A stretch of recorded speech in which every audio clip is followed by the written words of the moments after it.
We are going to bring in Just Stop Oil because they have been protesting again. This time it's taking place in Shoreditch, where around 26 people at last count have been arrested.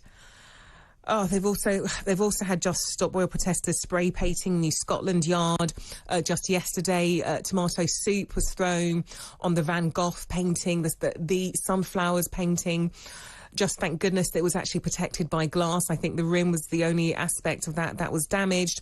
And then just days before, they blocked a fire engine and an ambulance, again protesting. This was in central London, in Knightsbridge. Zach joins me from Just Stop Oil. Now, Zach, thanks so much for joining me tonight. I just got to ask, when is it going to stop? Well, I think if it helps anyone out here, just to say that obviously we are making a demand of the government that they end all new oil and gas in the UK. We will get off the roads, we will get out of the galleries, and we will, leave the paint when the government commit to that demand of effectively what is preserving this world and preserving the people that live upon it. So you want the government to stop all use of oil, coal and gas right now? We want, not right now, that would be complete madness. I think me and you can both agree on that it would be insanity to turn off the tap overnight. What we're demanding here is that the government, start a just transition away from fossil fuels, which retrains and supports workers and which does the same for infrastructure. We can't leave anyone behind in this. We're already in a situation where people are really feeling the pinch, and we can't be, leaving people behind. Everyone has to come along with this, and it has to be a transition. So why not go directly to the government? Why disrupt people's lives, people trying to go to work? As you said, we're feeling the pinch right now. There are people, you're putting their jobs, their livelihoods at risk. And even more sad than that, there are people who are ill. You blocked an ambulance vehicle, people ill in an ambulance trying to being taken to hospital. You're blocking that. You're pulling people's actual lives at risk with what you're doing. I would just say, in the case of the ambulance incident which we saw the other day, that ambulance was held up for 3 minutes. That was the time it was held up for. And after those 3 minutes, 2 Just Stop Oil supporters did come out of the road. They did guide the ambulance through, and that ambulance did get to its destination. And no one goes into the roads with the intention of blocking ambulances. We agree that it's awful. We agree that it's unacceptable for ambulances to be blocked deliberately, and that's why no one will be doing that. That's why we will always move for emergency vehicles. That is our policy, and we will always do that, because we're not in this to cause harm. We're in this to, at the end of it, demand that the government prevent harm. Zach, I know you're only 16, you're a young lad, but you know how crucial not just minutes, seconds are if you, say, had a stroke, had a heart attack. Any delay could cause life-changing injury and even death. And sorry, I know I paused.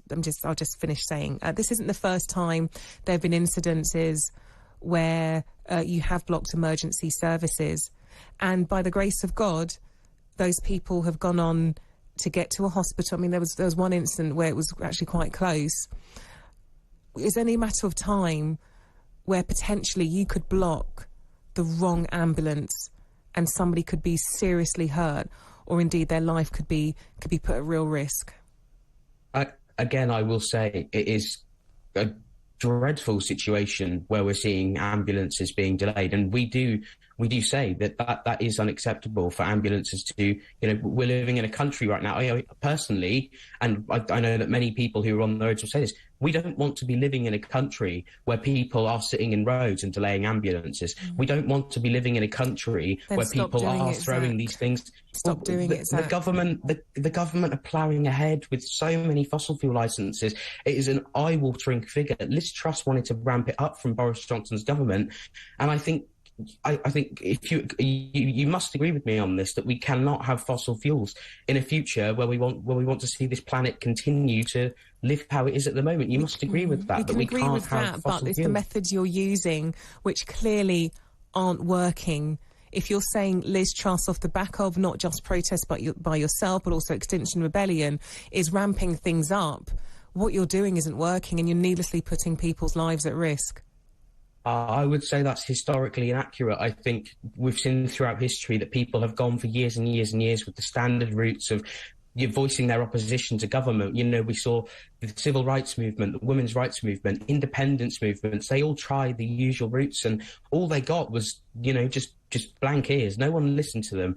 And until they took this non-violent direct action, which Just Stop Oil is also taking, you know, no one paid attention to them. I wouldn't be on your programme right now, Claudia, if people weren't blocking roads or throwing soup over paintings. I wouldn't be here. And I think we have to look at it in the sense that we have to cause this disruption so more in to order come, to then. Until the government, you know, commit to stopping something that is going to unleash so many horrors upon our society. You know, half of our potato crops are set to fail this year. A third of our wheat crops are already failed. That is dangerous, scary stuff.